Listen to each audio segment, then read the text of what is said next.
Welcome to Reflections with VinDesh, a weekly discussion series that challenges our perception of the world and ourselves. Learn more at thedispassionateobserver.com. That's THEDISPASSIONATEOBSERVER.com. Hello, and welcome to this week's edition of Reflections with VinDesh. Yeah! Do I have your attention? Today, we're going to try a bit of a different format because some of the feedback I've received is that I sound a little too scripted. People feel like they can't connect with me. And I understand this. I'm standing in an apartment talking into a microphone by myself, and something about the setup, something about the structure of the discussions loses the conversational tone. Maybe it loses the human element. So today we're going to try something a little bit different. And instead of going through a series of points, I'm going to tell you a story. It's a story about myself. My entire life, I've tried to smile for the camera. Actually, that's not true. It hasn't been my entire life. As a kid, I never bothered to smile for the camera. Yet, I heard over and over that I didn't look happy, that I looked like I was angry or pissed off, or I didn't show enough emotion. I was too robotic. And then I got to my senior year in high school. We had some pictures that we were taking, and I started to smile. I smiled freely, probably for the first time at that point in 12 or 13 years. And people liked it. They responded to it. They said, "Oh, wow, you look so great. You look so handsome." So I started to smile for the camera. I would smile for the pictures, and I would metaphorically smile. I would live my life in a way that satisfied people's expectations. And in fairness, I had the same expectations, the same ideas about life as other people. I grew up in an Indian household, and one of the images that we always had about spirituality, about success in life, was to always be calm, to be nonplussed, to be radiant, to be happy, to sit under a tree like the Buddha in a blissful state of meditation, completely unperturbed by anything going on around us. And this is what I thought I needed to be. All that anger had no place in my life. That frustration had no place in my life. The feelings of sadness, the feelings of discontent, they should all disappear. If I am going to be successful in life, if I am going to spiritually evolve, then I need to match that image of the smiling Buddha, perfectly content and perfectly at peace. This is what my parents strongly believe.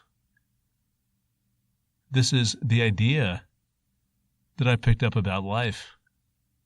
And because of this idea, I questioned myself for a long time, and I thought, what is wrong with me? How come I'm not that person? How come I don't feel happy? I don't feel this state of bliss. And because I looked at life in a binary way, either I was in a blissful state or I was a failure and I was depressed, I equated my state, my life, with sadness and with depression and with some fundamental flaw. And in fact, my mother had a very good description of me. She would refer to me as PPO. PPO meant permanently pissed off, that there was always something bothering me. there was always something that I was upset about. And it took me a long time to realize that that was okay. And if I felt angry, and if I felt frustrated, and if I felt sad, and if I felt insecure, it didn't mean that there was anything wrong. It meant that I felt alive. That whatever the energy, the emotion I had inside was coming out, for better or for worse. And I could make PPO faces. I could seem upset. I could seem miles away from this perfect state of meditation. Yet, I felt good. I felt vital. And guess what? At times, I am in that peaceful state. I walk around. I am dispassionate. I simply observe. I enjoy life. At other times, I am gripped by rage, by intensity, by the need to tear down the walls that I feel surround me. I want to kill. I want to destroy. I want to destroy false ideals. I want to destroy delusion. At times, I want to be out. I want to be listening to pounding bass in a nightclub and looking at young women in tight dresses. And I can relax. I can feel at peace. At times, I'm insecure. I question myself. I question my purpose. I question whether anything I say has any fucking value. And at times, I feel like I can lead a generation. I can shake people. I can wake them up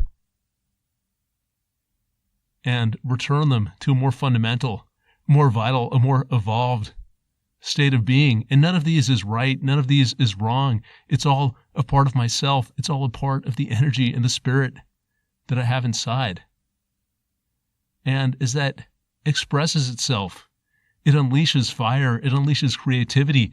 It unleashes the potential to affect some change in this world, to do great things, to speak my own truth, to feel good, to feel right about who I am. And it has nothing to do with an ideal. And the ideal that I had in my mind, while well-intentioned, suppressed all of the fire, all of the emotion, all of the things about myself that make me who I am. It destroyed my potential to live, to do, to influence, to affect any kind of change. I smiled for the camera. I plastered that big fucking smile on my face. And I looked handsome and I looked happy. But inside, I was dead. Learn from me. Learn from my mistakes. Let go of image.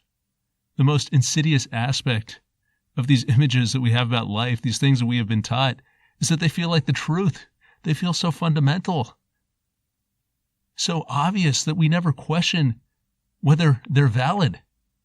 Yet we cannot trust anything except our own experience.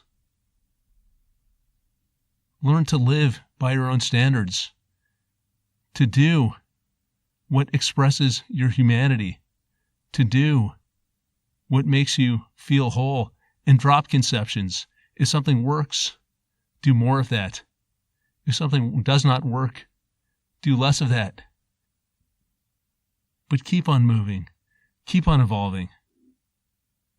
Unleash your fire. Speak your own truth. Let go of the image. Let go of the need to smile for the camera.